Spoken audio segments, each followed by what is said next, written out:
এত দীর্ঘ পড়াশোনা করে তার কি লাভ হবে, যেখানে কোরআনের প্রথম আয়াতে ছিল ইকরা বিসমি রাব্বিকাল্লাযী খালাক, তুমি পড়ো তোমার রবের নামে যিনি সৃষ্টি করেছেন। তো এই বিষয়টায় নজর দেওয়া দরকার। দ্বিতীয় বিষয় হলো ইনক্লুসিভ বা অন্তর্ভুক্তিমূলক শিক্ষা নিশ্চিত করা দরকার। এমন একটা শিক্ষানীতির রূপরেখা তৈরি করা দরকার যেখানে কোনো ধারাকেই অবহেলা করা হবে না। আমাদের বাংলাদেশে ৩ ধারা শিক্ষা আছে। একটা হলো আলিয়া মাদ্রাসা কেন্দ্রিক, একটা কওমি মাদ্রাসা কেন্দ্রিক, আর একটা স্কুল কলেজ সাধারণ কেন্দ্রিক। তো দেখা যাচ্ছে আমরা এমন একটা সময় আছি যে মাদ্রাসা শিক্ষার্থীদেরকে কেমন যেন সমাজে দ্বিতীয় শ্রেণীর নাগরিক মনে করা হয় এবং তাদেরকে সমাজের মূলধারা থেকে বিচ্ছিন্ন করে রাখা হয়। এই বিপ্লবোত্তর বাংলাদেশে আমরা মনে করি এমন একটা শিক্ষানীতির রূপরেখা তৈরি করা দরকার যেখানে নতুন রাষ্ট্র গঠনে এই মাদ্রাসার শিক্ষার সাথে যারা সম্পৃক্ত রয়েছেন তারাও নিজেদেরকে ফ্রন্ট লাইনার বা অগ্রগামী হিসাবে নিজেদেরকে দেখতে পাবেন এবং এই কনফিডেন্স তারা অনুভব করবেন। এরকম একটা অন্তর্ভুক্তিমূলক শিক্ষাধারা নিশ্চিত করা দরকার। তৃতীয় বিষয় হলো নেতিবাচক ন্যারেটিভ পরিবর্তন করা দরকার। মূলধারার গণমাধ্যম ও সমাজে মাদ্রাসা শিক্ষার্থীদেরকে নিয়ে যে সমস্ত গদবাধা এবং নেতিবাচক ধারণা রয়েছে, এই জুলাই পরবর্তী নতুন বাংলাদেশে এগুলোকে ঘুচিয়ে তাদের ভেতরে সঠিক দেশপ্রেম এবং মেধার সঠিক মূল্যায়নটা নিশ্চিত করা দরকার। চতুর্থ বিষয় হলো আমাদের সমাজে সামাজিক একটা দূরত্ব রয়ে গেছে। সাধারণ শিক্ষায় যারা শিক্ষিত আর মাদ্রাসা শিক্ষার যারা শিক্ষিত, এদের ভেতর একটা অদৃশ্য দেয়াল কেমন যেন রয়েছে। এটাকে দূর করার জন্য যৌথ বিতর্ক প্রতিযোগিতা, খেলাধুলা, যৌথ সাংস্কৃতিক বিনিময়, এরকম বিভিন্ন মাধ্যমে তাদেরকে একটা শ্রেণীর ভেতরে নিয়ে আসা দরকার। এর পরবর্তী বিষয় হলো কওমি এবং আলিয়া মাদ্রাসার কারিকুলামটাকে আরো কিভাবে যুগোপযোগী করা যায়, তাদের ধর্মীয় মূল বিষয়টাকে সামনে রেখে পাশাপাশি সমকালীন বিজ্ঞান, তথ্য প্রযুক্তি, গণিত এবং ভাষা শিক্ষা, বিশেষ করে ইংরেজি। কওমি মাদ্রাসা এমন বড় বড় আলেমও বাংলাদেশে আছেন আলহামদুলিল্লাহ, যাদের জ্ঞানটাকে যদি ঠিকভাবে তারা উপস্থাপন করতে পারতেন তাহলেও তারা একজন আন্তর্জাতিক স্কলার হিসেবে বরিত হতে পারতেন। কিন্তু এই ভাষাগত দুর্বলতার কারণে তাদের জ্ঞানটাকে পৃথিবীর সামনে উপস্থাপন করতে পারছেন না। এজন্য দুঃখজনকভাবে বাংলাদেশে এমন আলেম খুব কমই পাওয়া যায় যারা আন্তর্জাতিকভাবে পরিচিত। এটা তাদের জ্ঞানের দুর্বলতার জন্য না, বরং ভাষাগত দুর্বলতার জন্য। তো এই বিষয়গুলো কিভাবে দূর করা যায় এদিকেও নজর দেওয়া দরকার। পরবর্তী বিষয় হলো দক্ষতা ভিত্তিক শিক্ষা। আমাদের মাদ্রাসায় যারা শিক্ষা অর্জন করে সকলেই যে ভবিষ্যতে মাদ্রাসার টিচার হবে বা মসজিদের ইমাম হবে এটা তো আবশ্যক না এবং এটা সম্ভব না, এটা হওয়া উচিত না। তো তারা মাদ্রাসা শিক্ষায় শিক্ষিত হওয়ার পরেও তাদের মধ্যে এই পরিমাণ কারিগরি দক্ষতা আসা দরকার এবং এটার জন্য রাষ্ট্রকেই নজর দেওয়া দরকার, যাতে করে প্রতিটা ব্যক্তি সমাজের কোনো না কোনো কাজে আসে এবং তাদের দ্বারা রাষ্ট্র উপকৃত হতে পারে।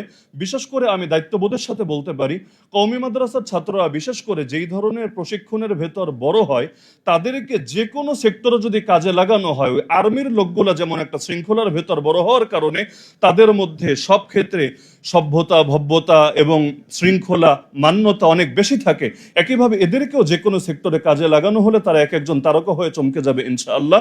কিন্তু এজন্য এই কারিগরি ভিত্তিক এবং দক্ষতা ভিত্তিক শিক্ষাটা কিভাবে নিশ্চিত করা যায় এদিকেও নজর দেওয়া দরকার।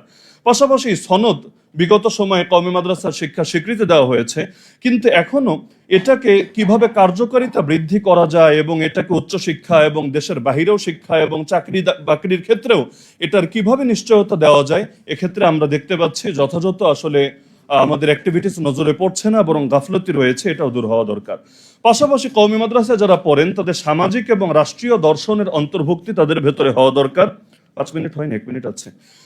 বিশেষ করে সমাজবিজ্ঞান, রাষ্ট্রবিজ্ঞান, অর্থনীতি, আন্তর্জাতিক সম্পর্ক, আমি খুবই স্পিডে বলার চেষ্টা করছি, জাস্ট মূল পয়েন্টগুলো ব্যাখ্যা করার সময় নেই, না হলে এক একটা পয়েন্ট নিয়ে ব্যাখ্যা করতে হবে।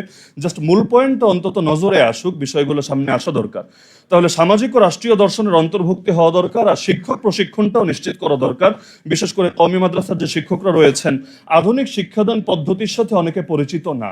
শাসন ছাড়াও কিভাবে বাচ্চাদেরকে পড়া যায়, বিশেষ করে অনেকে নিজের বাচ্চা মাদ্রাসায় দিতে ভয় পায়, কেন যে এত মারবে, এদেরকে মনে হয় এখানে আমি দিতে পারবো না বা তারা থাকতে পারবে না।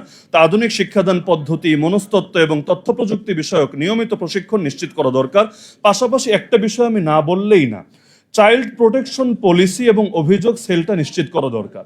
মাদ্রাসাগুলোতে বিশেষ করে গত 2-1 মাস ধরে পত্র পত্রিকায় প্রতিদিন বিভিন্ন এমন কিছু খবর আসছে যেটা আসলে আমি নামও মুখে নিতে লজ্জাবোধ করছি, কিন্তু এগুলো ব্যাপকভাবে ছড়িয়ে দেওয়া হচ্ছে। আমি মনে করি প্রতিটা মাদ্রাসায় যদি অভিযোগ সেল থাকতো, কমপ্লেন সেল, যেখানে শিক্ষার্থীরা কোনো ভয় ছাড়া, কোনো দ্বিধা সংকোচ ছাড়া নিজেদের যে কোনো পেরেশানির কথা, হয়রানির কথা সেখানে তারা জানাতে পারত এবং যথাযথ কর্তৃপক্ষের মাধ্যমে এটার স্বাধীন তদন্ত হতো, ব্যবস্থা হতো, এটা আসলে এই দেশের জন্য অত্যন্ত কল্যাণকর হতো এবং আলেম সমাজের ইজ্জত রক্ষার জন্য এটা ব্যাপক ভূমিকা রাখত। পাশাপাশি আধুনিক ব্যবস্থা, আবাসিক ব্যবস্থাটার একটু আধুনিকায়ন করা দরকার। আমাদের দেশে বিশেষ করে কওমি মাদ্রাসায় যে আবাসিক ব্যবস্থাটা প্রচলিত আছে, এটা যদি আধুনিকায়ন না করা হয় তাহলে সেই ক্ষেত্রে কিছু জটিলতা থাকবে। আর সর্বশেষ দুটো পয়েন্ট আমি বলে শেষ করছি। আমাদের মাদ্রাসাগুলোর নিজস্ব মিডিয়া এবং পিআর সেল থাকা দরকার। এখন হলুদ মিডিয়া যা মনে চায় তা ছড়িয়ে দিচ্ছে, আবার দেখা যায় 2 মাস পরে থুক্কু দিয়ে তারা তাদের মত পরিবর্তন করছে যে না আসলে এটা ভিত্তিহীন ছিল, এটা গুজব ছিল, কিন্তু মাঝখানে ইজ্জতের সর্বনাশ হয়ে যাচ্ছে। এজন্য যে কোনো অভিযোগ উঠলে এটা যাতে নিজস্ব পিআর টিমের মাধ্যমে যাচাই করে জাতিকে সঠিক বার্তাটা দেওয়া যায়, যেটা অপরাধ সেখানে আসলেই অপরাধের বিচার নিশ্চিত করতে সরকারকে সহযোগিতা করা যায়, আর যেটা অপরাধ না, এটা যে আসলে একটা চক্রান্ত, ষড়যন্ত্র, এটা যাতে জাতির সামনে উপস্থাপন করা যায়, এজন্য নিজস্ব একটা ব্যবস্থাপনা আমাদের ভেতরে থাকা দরকার। আর সর্বশেষ হলো যে বছরে একটা দিন যদি এমন হতো যে একটা মাদ্রাসা দিবস, যেই দিনটা সকল ধারার মানুষরা একসাথে মিলবে, মিশবে এবং সকলে একটা স্রোতের সঙ্গে, কারণ এই দেশ সবাই মিলে গড়তে হবে, দেশটা কারো একার না, দেশটা সকলের। তাহলে এই জুলাইয়ের পরবর্তী বাংলাদেশে আমি কয়েকটা পয়েন্ট সামনে আনার চেষ্টা করলাম। আমি মনে করি এগুলো যদি নিশ্চিত করা হয়, বিশেষ করে কওমি মাদ্রাসার পয়েন্টটা আজকে রচনায় কম এসেছে বা আসে নাই যেভাবে আসা দরকার ছিল আমার মনে হয়েছে, এজন্য কয়েকটা পয়েন্ট আমি দৃষ্টি আকর্ষণ করলাম। আমি আশা করি এগুলো যদি বাস্তবায়ন করা হয় ইনশাআল্লাহ, তাহলে আমাদের এই জুলাই বিপ্লবোত্তর বাংলাদেশে শিক্ষা খাতেও বেশ ভালো একটা পরিবর্তন আসবে। আল্লাহ তাআলা সবাইকে তৌফিক দান করুন, আমিন। আসসালামু আলাইকুম ওয়া রাহমাতুল্লাহি ওয়া বারাকাতুহু। আসসালামু আলাইকুম ওয়া রাহমাতুল্লাহি ওয়া বারাকাতুহু। বিসমিল্লাহির রহমানির রহিম। আমি প্রথমেই বাংলাদেশ আদর্শ শিক্ষক ফেডারেশনকে ধন্যবাদ জানাচ্ছি। আমাদের এই দেশে অনেক বিষয় নিয়ে আলাপ হয়, অপ্রয়োজনীয় বিষয়, ঘন্টার পর ঘন্টা আলাপ হয়, বছরের পর বছর আলাপ হয়, কিন্তু সবচেয়ে যে মৌলিক আলাপ আমাদের বেশি করা দরকার, শিক্ষা নিয়ে, গবেষণা নিয়ে, পড়াশোনা নিয়ে, শিক্ষাকে নতুনভাবে পুনর্গঠন নিয়ে, সে আলাপগুলো হয় না। তো সে জায়গায় বিপ্লব পরবর্তী বাংলাদেশ আদর্শ শিক্ষক ফেডারেশন তারা বারবার শিক্ষা ব্যবস্থার আমূল পরিবর্তনের জন্য কথা বলছে এবং দীর্ঘ ফেসিবাদ বিরোধী আন্দোলনের সময়ও তারা সব সময় কথা বলেছে। সেই কারণে ছাত্র জনতার পক্ষ থেকে, ডাকসুর পক্ষ থেকে আমরা বাংলাদেশ আদর্শ শিক্ষক ফেডারেশনকে আন্তরিক মোবারকবাদ জ্ঞাপন করছি। আমি যেহেতু এখন ডাকসু দায়িত্বে আছি, বাংলাদেশের ছাত্র সমাজের জায়গা থেকে আমার কিছু কথা আছে শিক্ষা ব্যবস্থা নিয়ে, এবং সম্প্রতি আমি কিছু দেশে ভিজিট করার চেষ্টা করেছি। চায়না ভিজিট করেছি, চায়না সরকারের আমন্ত্রণে, সেখানে তাদের বিখ্যাত পেকিং ইউনিভার্সিটি, সিংহিও ইউনিভার্সিটি, সেগুলো দেখার চেষ্টা করেছি। এবং সম্প্রতি অক্সফোর্ড ইউনিয়নের ইনভাইটেশনে অক্সফোর্ডে গিয়েছিলাম। Oxford University, Cambridge University, UCL, SOAS দুনিয়ার বড় বড় বিশ্ববিদ্যালয়গুলো আমি দেখার চেষ্টা করেছি। তো সারা বিশ্বের যতগুলো বিশ্ববিদ্যালয় আছে এবং যেই সরকারগুলো আছে, তারা সবসময় তাদের নেশনকে অনন্য উচ্চতা নেওয়া যাওয়ার জন্য তাদের সবচেয়ে বেশি ফোকাস করে থাকে তাদের শিক্ষা ব্যবস্থার উপর, এবং শিক্ষা ব্যবস্থায় তাদের সবচেয়ে বেশি গুরুত্ব দেওয়া হয়। তাদের যে বিশ্ববিদ্যালয়গুলো থাকে, বিশ্ববিদ্যালয়গুলো হচ্ছে এক একটা জ্ঞান উৎপাদনের হাব। বিশ্ববিদ্যালয়ে সবচেয়ে বেশি বরাদ্দ দেওয়া হয়, বাজেটে দেওয়া হয় গবেষণার মধ্যে। আমাদের এই দেশে আমরা বিশ্বাস করেছিলাম এবং আমরা আশা করেছিলাম জুলাই বিপ্লব পরবর্তী আমাদের এই শিক্ষা ব্যবস্থার আমূল পরিবর্তন হবে, কারণ 55 বছর জুড়ে আমাদের যে শিক্ষা ব্যবস্থা, এই শিক্ষা ব্যবস্থা ছিল একটা ভারতের প্রেসক্রিপশনের শিক্ষা ব্যবস্থা, ব্রিটিশদের প্রেসক্রিপশনের শিক্ষা ব্যবস্থা। এই শিক্ষা ব্যবস্থার মাধ্যমে দক্ষ জনগোষ্ঠী কখনো তৈরি করা সম্ভব না, এর মাধ্যমে কেরানি তৈরি হবে। এই শিক্ষা ব্যবস্থার মাধ্যমে বিজ্ঞান, প্রযুক্তি, শিল্প, সাহিত্য, সংস্কৃতির মাধ্যমে আমাদের এই দেশকে আমরা কখনো অনন্য উচ্চতা নিয়ে যেতে পারবো না।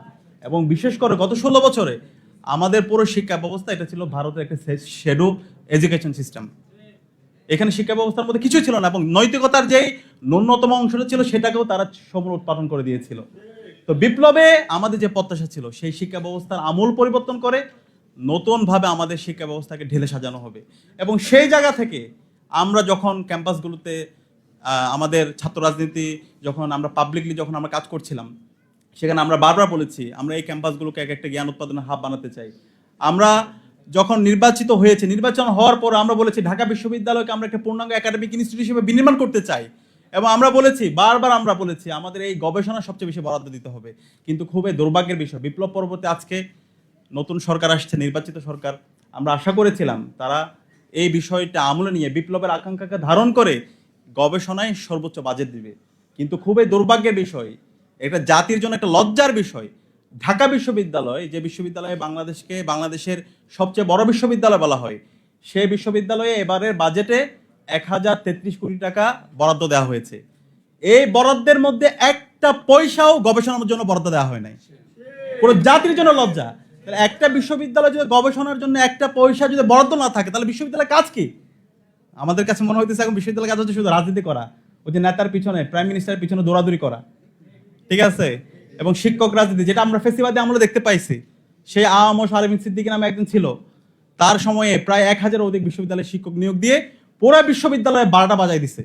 আমরা যখন শিক্ষক ক্লাস করতে যাই, অনেক শিক্ষক এমন আছে দেখে দেখে পড়তে পারে না, এবং এমন অনেক শিক্ষক আছে সেই 20 বছর আগে 10 বছর আগে সে একটা স্লাইড বানাইছে, এটা এখনো পড়ায়। হঠাৎ করে ইলেকট্রিসিটি চলে গেলে দেখা যায় আর কিছু পড়াইতে পারতেছে না।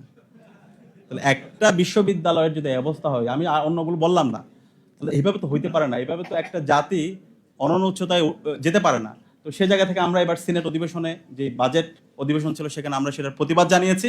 এবং একই সাথে তখন বলা হচ্ছিল, বিশ্ববিদ্যালয় থেকে বলা হচ্ছিল, আমরা বাজেট পাচ্ছি না গবেষণায়, সেখানে আমরা গবেষণা করতে পারছি না, বিভিন্ন ধরনের বক্তব্য। তখন আমরা একটু ঘেটে দেখলাম, আমাদেরকে যখন অধিবেশনে বসলাম, বিশ্ববিদ্যালয় সিনেট অধিবেশনে, তখন এত বড় বড় অনেকগুলো বই দেওয়া হয়েছে। আমরা আগে চেয়েছিলাম, কিন্তু ওই অধিবেশনে যাওয়ার পর দেওয়া হয়েছে যেন আমরা এটা পড়তে না পারি। তো তারপর একটু ঘাটাঘাটি করার চেষ্টা করলাম। যখন দেখলাম ওখানে 24-25 অর্থ বছরে বিশ্ববিদ্যালয় গবেষণায় তখন বরাদ্দ দেওয়া হয়েছিল প্রায় 2 কোটি টাকা, 2 কোটি টাকা প্লাস বরাদ্দ দেওয়া হয়েছে। ওই 2 কোটি টাকাও তার গবেষণায় বরাদ্দ এটা ব্যয় করতে পারে নাই। ওইখানে প্রায় 6 কোটি টাকার মতো ল্যাপস হয়ে গেছে টাকা। গবেষণার জন্য সরকারের পক্ষ থেকে, ইউজিসির পক্ষ থেকে যে বাজেটটাও আমাদের বিশ্ববিদ্যালয়ে আসে, সেটাও তারা ব্যয় করতে পারে না। এবং সে বাজেটে যাদেরকে বরাদ্দ দেওয়া হয়, কোনো মেরিটোক্রেসি ভিত্তিতে দেওয়া হয় না, দলীয় বিবেচনায়। ওই ওই ওই দলপন্থী বিভিন্ন রঙের দল আছে আমাদের ক্যাম্পাসগুলোতে। আমরা আশা করেছিলাম এই রঙের দলগুলো বাতিল হবে, কিন্তু এখন আবার সেগুলো চাঙ্গা হয়েছে নতুনভাবে।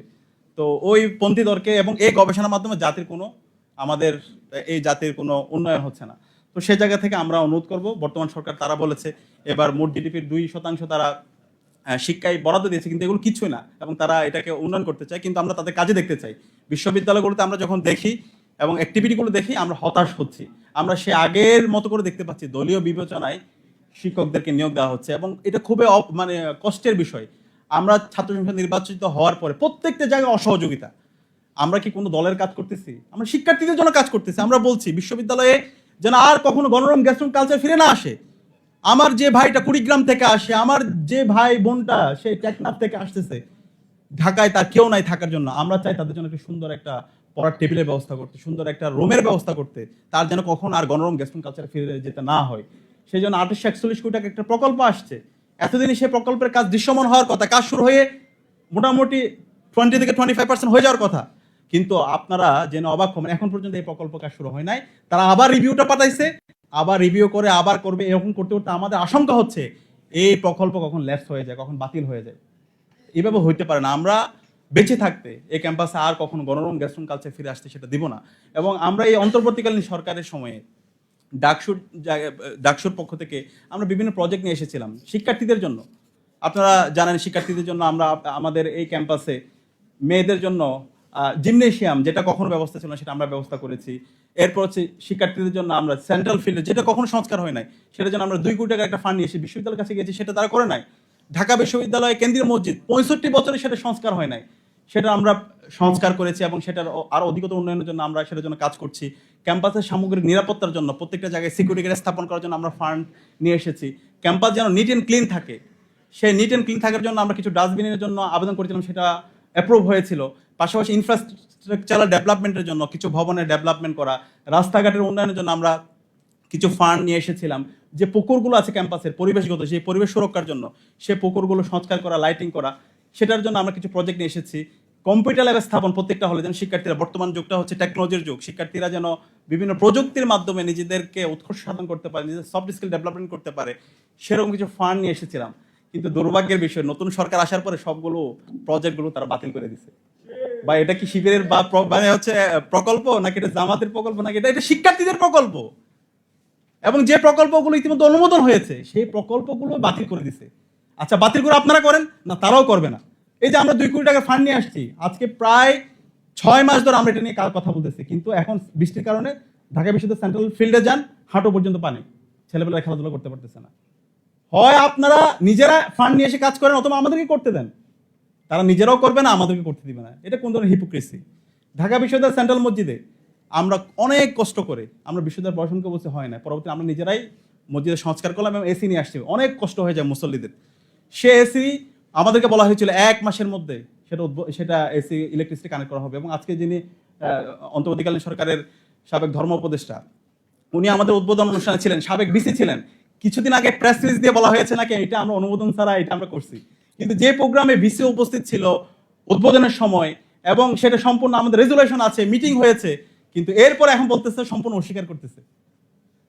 এই যে হিপোক্রেসিগুলো আপনারা করতেছেন, জাতির সাথে আপনারা যে হচ্ছে দ্বিচারিতামূলক আচরণ করতেছেন, এটা এর মাধ্যমে নিজের পায়ে নিজে কুড়াল মারতেছেন। বাংলাদেশে সাবধান করছে আপনাদেরকে, বাংলাদেশে যে জুলাই প্রজন্ম আছে, সেই প্রজন্ম বাংলাদেশে যতদিন ইনসাফ কায়েম না হবে ততদিন পর্যন্ত তারা লড়াই সংগ্রাম জারি রাখবে। ইনশাআল্লাহ বাংলার এই মাটিতে আমরা এই শিক্ষা ব্যবস্থার আমূল পরিবর্তন করবো। শিক্ষা ব্যবস্থার যে ফেসিবাদী এখন যে আমরা রূপ দেখতে পাচ্ছি, যে শিক্ষা ব্যবস্থার যে বস্তা পচা আমরা যে হচ্ছে কালচার দেখতে পাচ্ছি, সেটাকে আমরা সমূলে উৎপাদন করে আমরা নতুন শিক্ষা ব্যবস্থা নতুনভাবে আমরা শুরু করবো ইনশাআল্লাহ। বাংলাদেশে যেদিন জনতার সরকার প্রতিষ্ঠা হবে, যেদিন ইনসাফ বিজয় হবে, ইনশাআল্লাহ আমাদের এই শিক্ষা ব্যবস্থার আমরা আমূল পরিবর্তন করে আমাদের এই বাংলাদেশকে একটা অনন্য উচ্চতায় আমরা নিয়ে যাবো ইনশাআল্লাহ। আসসালামু আলাইকুম। আমি খুবই লজ্জিত বোধ করছি যে আমি যে চেয়ারে বসে আছি, আমার সামনে আমার সম্মানিত শিক্ষকবৃন্দ বসে আছেন। একেবারে আনুষ্ঠানিকতার প্রয়োজনে আমাদেরকে 1-2 জন এখানে বসতে হয়েছে। আমরা আসলে এখানে অ্যাকোমোডেশনটা খেয়াল করেছেন যে পিছনে চেয়ার দেওয়ার কোনো ব্যবস্থা নাই। আমাদের জাতির যে দুর্ভাগ্য, এটা এই রুমে আসলেও কিছুটা টের পাওয়া যায়। এই ডায়াস দেখেন, ধরলে মানে ধরে যদি আপনি জোরে কথা বলেন তো স্পিচ পড়ে যাবে, স্পিচ থাকলে নিচে ডায়াস থাকবে না। আর একটু জোরে কথা বললে পিছনে যে মানে সংযোগ আছে, সংযোগ বিচ্ছিন্ন হয়ে যাবে। মানে এটা আবার জাতীয় প্রেস ক্লাব কিন্তু। তো এরকম একটা দুর্ভাগ্যজনক পরিস্থিতির মধ্যে দিয়ে আমরা এগোচ্ছি। আমি আপনাদের প্রতি দুঃখ প্রকাশ করে নিচ্ছি। সামনে যারা আছেন শিক্ষক মণ্ডলীর প্রতি আমি বিশেষ কৃতজ্ঞতা জ্ঞাপন করছি। আমাদের ইসলামী বিশ্ববিদ্যালয়ের শ্রদ্ধাভাজন শিক্ষক, তাদের প্রত্যেকের কথা শোনা দরকার ছিল। আমি আরও কৃতজ্ঞতা জ্ঞাপন করছি, হয়তো সভাপতিগুলো বলবেন, আমাদের শ্রদ্ধেয় প্রধান বক্তা ডক্টর মাহমুদুর রহমান, একেবারে বলা যায় শুরু থেকে উনি আছেন। আমি খুবই সাইকোলজিক্যাল চাপে আছি যে কত তাড়াতাড়ি প্রোগ্রামগুলো গুছিয়ে ওনাদের হাতে আমরা প্রোগ্রামটা ছেড়ে দিতে পারি। আমাদের প্রধান অতিথিও বলা যায় একদম শুরুতেই আমাদের মাঝে এসে উপস্থিত হয়েছেন। আমরা সত্যি ওনাদের প্রতি কৃতজ্ঞ যে ওনারা কষ্ট করে নানান ব্যস্ততার মধ্যেও আমাদের আজকের আয়োজনকে সমৃদ্ধ করার জন্য এখানে সময় দিয়েছেন। আমাদের সম্মানিত সভাপতি, জাতীয় সংসদের মাননীয় সংসদ সদস্য, শুরু থেকে মুরব্বী হিসাবে আমাদের মাঝে আছেন, আমরা ওনাদের কথা শুনব। আমি প্রথমে আপনাদেরকে একটা কথা বলে নিই যে আজকে যে শিক্ষা সংস্কার নিয়ে আমরা আলোচনা করছি, আমাকে আসতে আসতে আমার সাথে একজন শিক্ষক ছিলেন, তো উনি আমাকে কোশ্চেন করেছেন যে তুমি কথা বলবা। আমি বললাম হ্যাঁ স্যার, আমি তো একটু সুযোগ পাবো, হয়তো আমাকে দিতে পারে সময় কুলালে। বলছি যে জিজ্ঞেস করবা বা যারা থাকবে একটা কোশ্চেন তুলবা যে শিক্ষা সংস্কারে রাষ্ট্র সংস্কার নাকি রাষ্ট্র সংস্কারে শিক্ষা সংস্কার। আমি বললাম স্যার ব্যাপারটা কি এরকম যে আমরা ছোট সময় বলতাম যে মুরগি আগে না ডিম আগে? তো বললো যে ব্যাপারটা ওরকমই ধরো, যে শিক্ষা সংস্কারের মধ্য দিয়ে কি রাষ্ট্র সংস্কার হবে নাকি রাষ্ট্র সংস্কারের মধ্য দিয়ে শিক্ষা সংস্কারে হাত দেওয়া হবে। আমি বললাম স্যার আমি কিন্তু শিক্ষা সংস্কারের মধ্য দিয়ে রাষ্ট্র সংস্কারের পক্ষে। তো তখন উনি বললেন যে তোমার এই কথা সত্য, কিন্তু রাষ্ট্রে যারা বসেছিলেন 55 বছর এবং এখন যারা আছেন তারা এই কথার পক্ষে না, বিধায় তারা রাষ্ট্রের অবকাঠামো এবং অন্যান্য সুরক্ষা খাতে যত বরাদ্দ দেন ঠিক তার চেয়ে বেশি বরাদ্দ দিতে স্বাচ্ছন্দ্য বোধ করেন না এই শিক্ষা খাতে। এর মধ্য দিয়ে বোঝা যায় যে তারা আগে রাষ্ট্র ঠিক করতে চান, তারপরে শিক্ষায় হাত দিতে চান, যেটা পৃথিবীতে কোথাও সম্ভব হয় না, বাংলাদেশ এটা সম্ভব হবে না। দেখেন 195টা দেশের মধ্যে বাংলাদেশের গ্লোবাল নলেজ ইন্ডেক্স যেটা আছে, সেই ইন্ডেক্সে আমরা কত আগাইছি মানে এই যে আমরা 195টা দেশের মধ্যে এখন 122তম। একটা করতালি দিবেন না? ওই যে আমাদের সম্মানিত ওয়াইজিন কিরাম, তাও কিন্তু করতালি দিছেন আপনারা। ওই যে ওয়াইজিন কিরামগণ বলেন মাঝে মধ্যে সুবহানাল্লাহ, এখন বলবেন না, বাড়ি যেয়ে বলবেন। তো 95টা দেশের মধ্যে আমরা 122 নম্বরে আছি। আর কত অগ্রগতি হইলে, যে ছেলেকে জিজ্ঞেস করছে বাবা রোল কত, তো বলছে যে আমার রোল হলো 36। বলছে ছাত্র কত? 37 জন। বলছে বাবা অনেক ভালো করছো তুমি, মাত্র একজন বাকি আছে, একে ওভারটেক করতে পারলেই তো তুমি ফার্স্ট। তা আমরা তো 195 দিকে আগাচ্ছি, আমরা তো 122 থেকে 121 120-এর দিকে আগাচ্ছি না। দেখেন, তারপরে আরেকটা বিষয় আমি উল্লেখ করি, গ্লোবাল ইনোভেশন। উদ্ভাবন হয় না কে বলছে আমাদের দেশে? লজ্জার কথা, বোনেরা আছেন, আমার শ্রদ্ধেয় শিক্ষক মুরব্বীরা আছেন, তারপর বলাই লাগে। এটা কোনো রাজনৈতিক কারণে বলছি না। সেদিন আমি আসতে আসতে একজন বলছেন যে ভাই আমাদের দেশে আবিষ্কার নাই, ইনোভেশন নাই, ক্রিয়েশন নাই, ক্রিয়েটিভিটি নাই। কে বলছে? আগে চাঁদা টাদা তোলার জন্য গুলি করা হতো। আমাদের দেশে বলা হয়েছিল দুর্নীতির টুটি চেপে ধরা হবে। এখন তো দেখছি যে ইনোভেশন হয়ে ক্রিয়েটিভিটি ডেভেলপ করে এখন অন্য কিছু চেপে ধরা হচ্ছে। তো ইনোভেশন নাই কে বলছে? ইনোভেশন তো আছে, ডেভেলপমেন্ট তো হয়েছে আমাদের। কে বলেছে হয় নাই? তো এই আপনি গ্লোবাল ইনোভেশন ইন্ডেক্সে আমরা 134তম, 122 থেকে আমরা 134তমতে ইনোভেশন সেক্টরে আমরা আগাইছি। এরপরে আরেকটা জিনিস আমি আপনাদের বলি, global innovation index human capital and research. আমি ছোট একটা পিএইচডি করেছি। তো পিএইচডি করার সময় আমার সম্মানিত সুপারভাইজার যিনি ছিলেন, উনি বলছিলেন তুমি এটা দিয়ে কী করবা? আমি বললাম যে স্যার ছোটোখাটো কিছু একটা করে তো খেতে হবে। ছাত্র জীবন শেষ করলাম, একটা ইউনিভার্সিটিতে অফার দিল, আমি জয়েন করলাম। কিছুদিন যেতে না যেতেই ম্যানেজমেন্ট বোর্ডে আমাকে ডেকে বলল আপনি ছাত্র শিবির করতেন? আমি বললাম জি স্যার, আমি ছাত্র শিবির করতাম, সাধারণ একজন কর্মী ছিলাম। বলছে ম্যানেজমেন্ট থেকে বলা হয়েছে আপনার পড়াশোনা একবারে খারাপ না, ক্লাসের শিক্ষার্থীরাও খুশি, কিন্তু দুর্ভাগ্যজনকভাবে আপনাকে সামনের কোর্সে আমরা ইনভলভ করতে পারতেছি না। আমি বললাম অনেক ধন্যবাদ, আপনি সাহস করে আমাকে এই কথাটা বলতে পারছেন এবং লিখিতভাবে দেওয়ার আগে মৌখিকভাবে সৌজন্যতা রক্ষা করে আপনার ডিপার্টমেন্ট আমাকে নিয়ে এসে এই সম্মানটুকু আমাকে দিয়েছেন, এটা আমি কোনোদিন ভুলে যাব না। উনি বললেন যে কি বললেন এটা আপনি? আমি বললাম যে আমার শিক্ষা এতটুকু আমাকে দিয়েছে। আমি একটা কথা বলি আপনাদের, আমি পার্লামেন্টে একটা কথা বলেছি, আমাদের এত লক্ষ কোটি টাকা পাচার হয়েছে, এটা নিয়ে আমরা যত না আওয়াজ তুলেছি, একটা কথা বিবেক আমাকে খুব দংশন করে। বিশ্বাস করেন 2024-এর 5ই আগস্টের পর অনেক মেধাবীরা বিদেশের বিভিন্ন জায়গা থেকে বাংলাদেশে এসে এরকম হাত ধরে বলেছিল প্রিয় বাংলাদেশ সংস্কার হবে।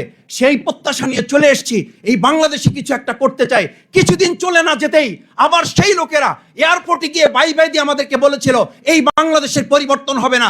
দুর্ভাগ্যজনক, সরি, আমরা চলে গেলাম। বলেছে না বলে নাই? আপনি টাকা পাচার নিয়ে কোশ্চেন তুলেছেন, আমার বাংলাদেশের হাজার হাজার মেধাগুলো পাচার হয়ে গেছে, সেটা নিয়ে এই দেশের একজন রাজনীতিবিদ কথা তোলে না। আমি তো ছোট একজন মানুষ, কি করবেন মেধা দিয়ে? আপনি শিক্ষা সংস্কার করে কি করবেন? বিশ্ববিদ্যালয়ের ভাইস চ্যান্সেলর হবে সে যে কমিটির সদস্য আছে, বিশ্ববিদ্যালয় চালাবে, সভাপতি হবে সে, অধ্যাপক হবে সে, প্রমোশন হবে তার। আমরা বিশ্ববিদ্যালয়ে তখন ছাত্র, first class, first, second, third, fourth, সে টিচার হবে না। টিচার হবে কে? যার ছাত্র সংগঠনের পরিচয় আছে, সে হবে বিশ্ববিদ্যালয়ের টিচার। আমার বিশ্ববিদ্যালয়, আমি যে বাংলায় যেখানে আমি ক্লাস করেছি, থার্ড ক্লাস পেয়েছে শুধুমাত্র দলীয় কোটায়। অথচ 2024 সালে আমাদের সন্তানেরা রাজপথে জীবন দিয়েছে শুধু একটা স্লোগান তোলে, কোটা না মেধা, মেধা, মেধা। আর আজকে 2026 সালে 12ই ফেব্রুয়ারি নির্বাচনে আমরা দেখলাম তারপরে প্রত্যেকটা জায়গায় আবার কোটার ভিত্তিতে পুলিশ, আবার কোটার ভিত্তিতে ভাইস চ্যান্সেলর, আবার কোটার ভিত্তিতে প্রশাসক, আবার কোটার ভিত্তিতে প্রত্যেকটা জায়গায় বাংলাদেশকে কোটার রাজ্যে এটাকে গদ্যময় করে ফেলা হয়েছে। কি সংস্কার করবেন? কি সংস্কার প্রত্যাশা করেন? শেষ কথা বলি, শিক্ষক ছাত্রকে জিজ্ঞেস করেছে শিক্ষা কি? বলছে স্যার পরীক্ষার আগে যা মুখস্থ করি, এরপর পরীক্ষার পরে যাহা ভুলে যাই, তাহার নাম শিক্ষা। বলছে এটার নাম শিক্ষা না, শিক্ষা হলো তাহা যাহা জানবা তাহা করবা না, যাহা করবা তাহা বলবা না। এটা বলছি কেন জানেন? ওই শিক্ষকের এই গল্পের এখনকার একটা সমীকরণ আছে।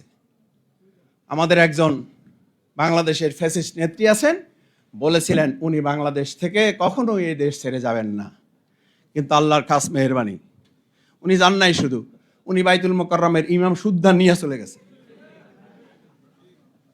এই লাইনটা বলার জন্য এটা বলি নাই। এখন আবার প্রায় আমাকে বিভিন্ন ভাইয়েরাও যেমন জিজ্ঞেস করে, সাংবাদিক বৃন্দ ফোন করতেই আছেন, ব্যাপারটা যেন এরকম এটা আমাদের হাতে টিকিট। সাংবাদিক ভাইরা যখন জিজ্ঞেস করেন যে আপা কি আসলে আসবে মাসুদ ভাই, তা আমি বললাম যে ভাই টিকিট কি আমার হাতে? টিকিট উনি যাবার সময় আমাদের অনুমতি নেন নাই, আমার মনে হয় আসার সময় অনুমতি নেবেন না। তবে এইটুকু বলতে পারি, উনি যাবেন বলছিলেন চলে গেছেন, আসবেন বলছিলেন উনি আসবেন, এটা নিশ্চিত থাকেন। আর যদি আসেনি তাহলে ওনার দায়িত্বে আসবেন না, বাংলাদেশের জনগণ এবং রাষ্ট্র দায়িত্ব নিয়ে আসবে এবং ফাঁসির কাস্টে ঝুলাবার জন্যই ওনাকে নিয়ে আসবে। সেরকম একটা শিক্ষা সংস্কার রাষ্ট্র আমাদের গঠন করার জন্যই আজকের এই সেমিনার যদি কিছুটা করতে পারে, আমি বিশ্বাস করি সফল হব, বাংলাদেশ সফল হবে। সবাইকে ধন্যবাদ। সেমিনারের সম্মানিত সভাপতি, সম্মানিত প্রধান অতিথি, বিশিষ্ট আলোচকবৃন্দ, উপস্থিত শিক্ষক এবং অন্যান্য সুধীবৃন্দ, আসসালামু আলাইকুম। আজকে আমাদের আলোচনা শিক্ষার সংস্কার নিয়ে। আমি একটা প্রশ্ন দিয়ে শুরু করতে চাই আমার বক্তব্য, যে শিক্ষা গ্রহণটা কেন জরুরি? সংস্কারের আগে এটার প্রয়োজনীয়তাটা আমাদের উপলব্ধি করা দরকার। তো কেন জরুরি তার জবাব আমার কাছে এরকম, যেহেতু আমরা এখানে, আমি ধারণা করছি যারা বসে আছি সবাই ইসলাম ধর্মাবলম্বী, তো আমাদের কোরআন শরীফে আল্লাহ তাআলা প্রথমেই আমাদেরকে নির্দেশ দিয়েছেন পড়ো।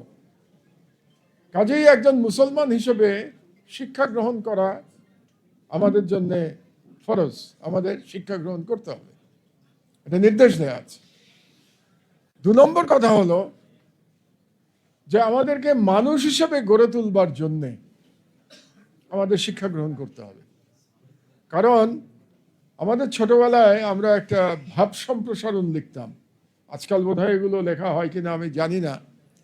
সেই ভাব সম্প্রসারণটা এরকম ছিল যে বৃক্ষ তরুলতা জন্মেই বৃক্ষ তরুলতা, মানুষ জন্মেই মানুষ না, অনেক কষ্ট করে তারপরে মানুষ। এই যে অনেক কষ্ট করে মানুষ হওয়ার যে প্রক্রিয়া, সেটাই শিক্ষা গ্রহণ। এখন শিক্ষা নানা রকম হতে পারে, কিন্তু শিক্ষা গ্রহণ ছাড়া একজন প্রকৃত মানুষ হিসাবে গড়ে তোলা সম্ভব না নিজেকে।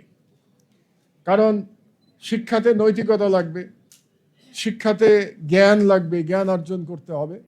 এগুলো করতে হলে আমাদেরকে অবিরত পড়াশোনা করে যেতে হবে। এবং আরেকটা কথা ইংরেজিতে আছে, জন্ম থেকে কবর পর্যন্ত মানুষ শিখে যায়। পুরো সময়টা শিক্ষা গ্রহণ করে যেতে হবে, যতক্ষণ আল্লাহ আমাদেরকে তৌফিক দিয়েছেন, আমাদের ব্রেন যতক্ষণ কাজ করবে। এটা গেল একটা দ্বিতীয় কারণ। আর তৃতীয় একটা কারণ হচ্ছে, আমরা যারা ইকোনমিক্সের ছাত্র তারা প্রায়ই বলি এই শব্দটা, হিউম্যান রিসোর্স। হিউম্যান রিসোর্স যদি আপনাকে করতে হয়, গড়ে তুলতে হয় নিজেকে হিউম্যান রিসোর্স হিসেবে, তাহলে শিক্ষা গ্রহণ করতে হবে। তাহলে এই মোটামুটি 3টা কারণ, বেসিক কারণ আমাকে শিক্ষা গ্রহণ করতে হবে। তো হিউম্যান রিসোর্সটা নিয়ে আমি একটু কথা বলতে চাই। বাংলাদেশের জনসংখ্যা অনেকদিন ধরে আমরা 18 কোটি বলে আসছি, সেন্সাস হয় না অনেকদিন। আমার ধারণা সেন্সাস হলে পরে আমরা দেখব যে 18 কোটির থেকে সম্ভবত বেশি আমাদের জনসংখ্যা। তো বিপুল জনসংখ্যার দেশ, দেশের সাইজটা কিন্তু ছোট। আল্লাহ আমাদেরকে অত্যন্ত মেহেরবান, তিনি আমাদেরকে খুবই ফার্টাইল জমি দিয়েছেন, এই জন্যে আমাদের কৃষি ভালো। কিন্তু মনে রাখতে হবে জমির তুলনায় মানুষের সংখ্যা অনেক বেশি। তাহলে আমাদের যদি ইকোনমিক্যালি টিকে থাকতে হয়, তাহলে মডার্ন টেকনোলজি কন্টিনিউয়াসলি আমাদের শিখে যেতে হবে, আমাদের শিক্ষা গ্রহণ করতে হবে। এবং এই ক্ষেত্রে আমার আগের বক্তারা কিছু কিছু রাষ্ট্রের বর্ণনা এক্সাম্পল দিয়েছেন উদাহরণ হিসাবে। কেউ কেউ সিঙ্গাপুরের কথা বলেছেন, কেউ চীনের কথা বলেছেন, সাদিক কায়েম চীনের গল্প বলে গেল। আমি আরেকটা দেশের বর্ণনা দিই আপনাদেরকে, তাহলে যারা এখানে ইকোনমিক্সের ছাত্র আছেন তারা আরো ভালো বুঝতে পারবেন। দেশটার নাম ভিয়েতনাম। ভিয়েতনামের জনসংখ্যা 10.5 কোটি মতো। ভিয়েতনামের পার ক্যাপিটা ইনকাম এই মুহূর্তে $5,000, তার মানে আমাদের প্রায় দ্বিগুণ। এবং ভিয়েতনাম কিছুদিন মানে 30-40 বছর আগে মাত্র তাদের যুদ্ধ শেষ হয়েছে। আপনাদের মনে আছে 1971 সাল পর্যন্ত আমেরিকা ভিয়েতনামে যুদ্ধ করেছে। তো সেই অর্থে ভিয়েতনাম প্রকৃত স্বাধীনতা পেয়েছে আমাদের ওপরে, কারণ আমরা 71 সালে স্বাধীন হয়েছি, ভিয়েতনামের স্বাধীনতা আরো পরে। সেই ভিয়েতনামের এখন পার ক্যাপিটা ইনকাম তো আমি বললাম $5,000, আমাদের প্রায় ডবল। এবং তাদের জিডিপি এই বছরে তাদের জিডিপি গ্রোথ হবে 8% উপরে, আর আমাদের গত ফাইন্যান্সিয়াল ইয়ারে জিডিপি গ্রোথ হয়েছে 3.7%। আগামী বছর এডিবি বলছে হবে 4.5%। তার মানে ভিয়েতনামের অর্ধেক। কিছুদিন আগে পর্যন্ত গার্মেন্টস এক্সপোর্টে আমরা পৃথিবীতে 2 নম্বর ছিলাম। 1 নম্বর চায়না, 2 নম্বর বাংলাদেশ। এখন আমরা 3 নম্বর। ভিয়েতনাম 2 নম্বরে চলে গেছে, আমাদেরকে ক্রস করে চলে গেছে ভিয়েতনাম। আমি এত ভিয়েতনামের কথা আপনাদেরকে বলছি এই কারণে যে আমার যদি টিকে থাকতে হয়, আমার যদি জাতি হিসেবে স্বাধীন থাকতে হয়, পরনির্ভর না হতে হয়, স্বনির্ভর হতে হয়, তাহলে এদের সাথে প্রতিযোগিতা করে আমাকে এগিয়ে যেতে হবে। আর প্রতিযোগিতা করে এগিয়ে যেতে হলে অবশ্যই আমাদেরকে শিক্ষা গ্রহণ করতে হবে। এবং সেই শিক্ষার অনেকেই বলেছেন, আমাদের মাদ্রাসা শিক্ষার কথা উসামা সাহেব বললেন। মাদ্রাসা শিক্ষা আছে আমাদের, আমাদের ইংরেজি শিক্ষা আছে, আমাদের অন্যান্য শিক্ষা আছে। আর একটা ডিভিশন আছে আমাদের, এটা অনেকেই বলেন নাই, একটা প্রাইভেট শিক্ষা এখন আছে আর একটা সরকারি শিক্ষা আছে। আমরা যখন ছাত্র ছিলাম তখন প্রাইভেট শিক্ষা ছিল না, এখন কিন্তু প্রাইভেট শিক্ষা একটা এসছে। সুতরাং অনেকগুলো ভাগ আছে শিক্ষার। তো জুলাই বিপ্লবে আমাদের একটা কথা কি ছিল, বৈষম্যহীন রাষ্ট্র তৈরি, তাই না? এই জন্য ছেলেরা জীবন দিয়েছে। তো বৈষম্যহীন রাষ্ট্র তৈরি করতে গেলে এই যে আমরা বিভিন্ন শিক্ষা ব্যবস্থার কথা বললাম, এগুলোকে সব জায়গায় কোনো বৈষম্য রাখা যাবে না। সবাইকে একভাবে রাষ্ট্রের দায়িত্ব গ্রহণ করবার জন্য গড়ে তুলতে হবে। যেমন মাদ্রাসার ছেলেটাও রাষ্ট্রের দায়িত্ব গ্রহণ করবে, তেমনি প্রাইভেট ইউনিভার্সিটির ছাত্র গ্রহণ করবে, আর সরকারি বিশ্ববিদ্যালয় যেগুলো আছে তারাও গ্রহণ করবে। প্রত্যেকের জন্য আমাদের অপরচুনিটি ক্রিয়েট করতে হবে, এটাই হচ্ছে আমাদের প্রথম কাজ। এখন শিক্ষা তো দেব, শিক্ষার জন্য 3টে উপকরণ প্রধানত লাগে। একটা উপকরণ কি লাগবে, শিক্ষার র ম্যাটেরিয়াল। শিক্ষার মেইন র ম্যাটেরিয়াল হচ্ছে ছাত্র, সেটা হচ্ছে মেইন র ম্যাটেরিয়াল। আমাদের বুদ্ধি আল্লাহর রহমতে আল্লাহ খারাপ দেন নাই, বাঙালির বুদ্ধি যথেষ্ট সুনাম আছে বাইরে, কাজেই র ম্যাটেরিয়াল আমাদের খারাপ না। 2 নম্বর লাগবে উপকরণ, মানে তাকে যে শিক্ষা দেব সেই উপকরণটা কি, বইপত্র।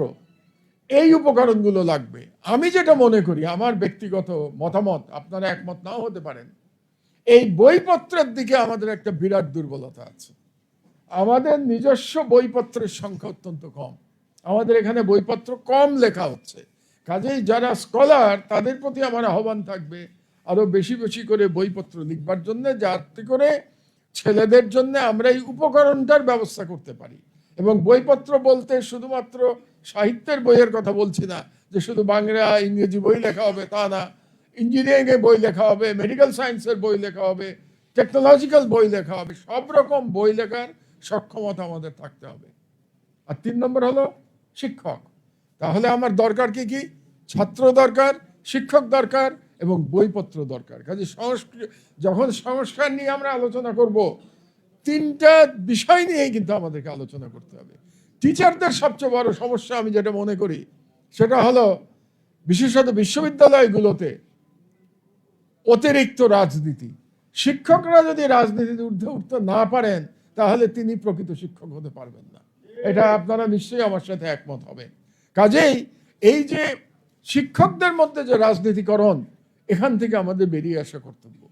কারণ আমরা যখন একটু আগে আরেকজন একই কথা বলেছেন যে কোটা না মেধার স্লোগান দিয়ে আমাদের ছেলের মেয়েরা জীবন দিয়েছে। তো এখন কোটা না মেধার ক্ষেত্র, এটা যদি বিশ্ববিদ্যালয়ের টিচারদের নিয়োগের ক্ষেত্রে, ভিসি সাহেবদের নিয়োগের ক্ষেত্রে এটা যদি আমরা ইমপ্লিমেন্ট না করতে পারি, তাহলে তো বিপ্লবের যে প্রধান উদ্দেশ্য যেটা ছিল সেটাই হয়ে যাচ্ছে। এবং দুর্ভাগ্যজনকভাবে আমরা দেখতে পাচ্ছি যে আমরা এই সমস্ত শিক্ষক নিয়োগ এবং ভিসি নিয়োগে দলীয়করণের ঊর্ধ্বে রাষ্ট্র এখনো উঠতে পারে নাই। এটা আমাদের জন্য একটা দুর্ভাগ্য। তো কাজেই এই কাজটা করা আবশ্যক। এবং আরেকটি কাজ আমাদের শিক্ষার যে বইপত্র লেখার কথা বললাম, এখানে ছাত্রদের প্রকৃত বাংলাদেশের নাগরিক হিসেবে গড়ে তোলার জন্য আরেকটি কাজ আমাদের করতে হবে, তাদেরকে তাদের নিজস্ব আইডেন্টিটি সম্পর্কে শিক্ষা দিতে হবে। কারণ আমরা যদি আমাদের আইডেন্টিটি না জানি, তাহলে পরে আমরা সত্যিকার অর্থে আমাদের স্বাধীনতা সার্বভৌমত্ব রক্ষা করতে পারবো না। কারণ আমি ব্যক্তিগতভাবে বিশ্বাস করি যে শুধুমাত্র যে আন্দোলন যেটা হয়েছিল, জুলাই বিপ্লব বলি, আমি সবসময় এটাকে বিপ্লব বলে এসেছি, জুলাই বিপ্লব যে হয়েছিল সেটা কেবল একটা ফ্যাসিস্ট সরকারকে সরানোর বিপ্লব হয় নাই, সেটা বিদেশি আগ্রাসনের বিরুদ্ধেও একটা বিপ্লব ছিল। এবং সেই বিদেশি আমাদের যে ছেলেমেয়েরা জীবন দিয়ে যে একটা ইউনিক বিপ্লব করেছে, এটার আরেকটা মানে বিশেষত্ব হচ্ছে এই বিপ্লবটা, যেটাকে আমরা বলে থাকি যে এই বিপ্লবটা আমাদের মাটি থেকেই হয়েছে, আমাদের ছেলেমেয়েরাই বিপ্লব করেছে এবং বিদেশি কোনো সহায়তা ছাড়াই বিপ্লব করেছে। এবং এটাই সব থেকে বড় মহত্ব এই বিপ্লবের, যে এই বিপ্লবকে কোনো বিদেশি শক্তি এসে 30 বছর পরে বলতে পারবে না তোমাদের এই বিপ্লবটাতে আমরা সমর্থন দিয়েছিলাম। যেমন স্বাধীনতা নিয়ে একটি বিশেষ দেশ সবসময় বলে 71-এর স্বাধীনতা আমরা করে দিয়েছিলাম, কাজেই তোমাদের আমাদের কাছে কৃতজ্ঞ থাকতে হবে। এই কৃতজ্ঞতার গল্প আমরা 72 থেকে শুনে আসছি, এখন পর্যন্ত কৃতজ্ঞতার গল্প চলছে। তো কাজেই এইবারের বিপ্লবে আমাদের ছেলেদের কারো কাছে কৃতজ্ঞ থাকতে হবে না, তারা নিজেদের শক্তিতে আল্লাহর রহমতে তারা বিপ্লব সাধন করেছে এবং ফ্যাসিস্ট শেখ হাসিনাকে দেশ থেকে বিতাড়িত করতে বাধ্য করেছে তাকে, এবং তার প্রভুর কাছে তাকে আশ্রয় নিতে হয়েছে।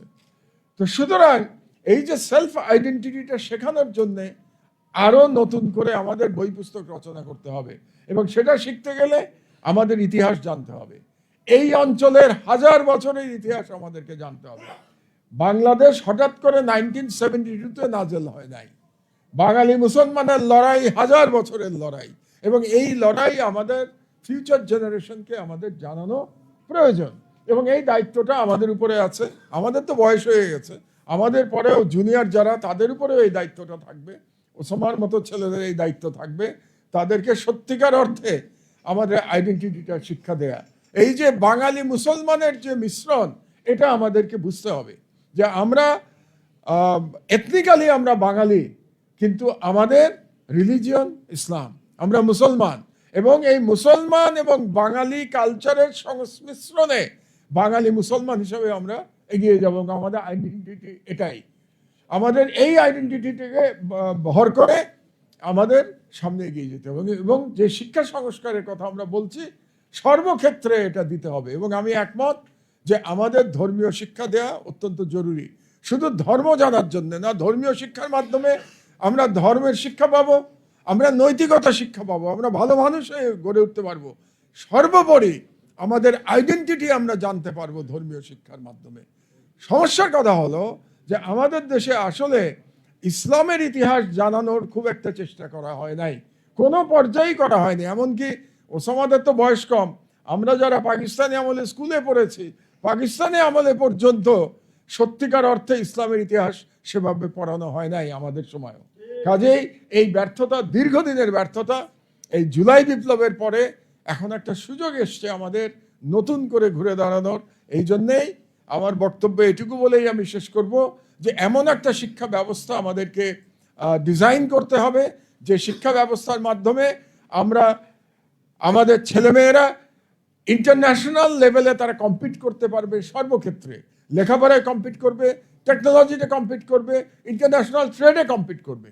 আর তার সাথে সাথে তাদের এমনই আত্মবিশ্বাস থাকবে, এমন আইডেন্টিটির উপরে তারা দাঁড়িয়ে থাকবে, এমন ইমানের বলে তারা বলিয়ান হবে যে পৃথিবীর কোনো শক্তি আমাদের স্বাধীনতা আর হরণ করতে পারবে না, ইনশাআল্লাহ। আপনাদের সবাইকে ধন্যবাদ জানিয়ে আমার বক্তব্য শেষ করছি।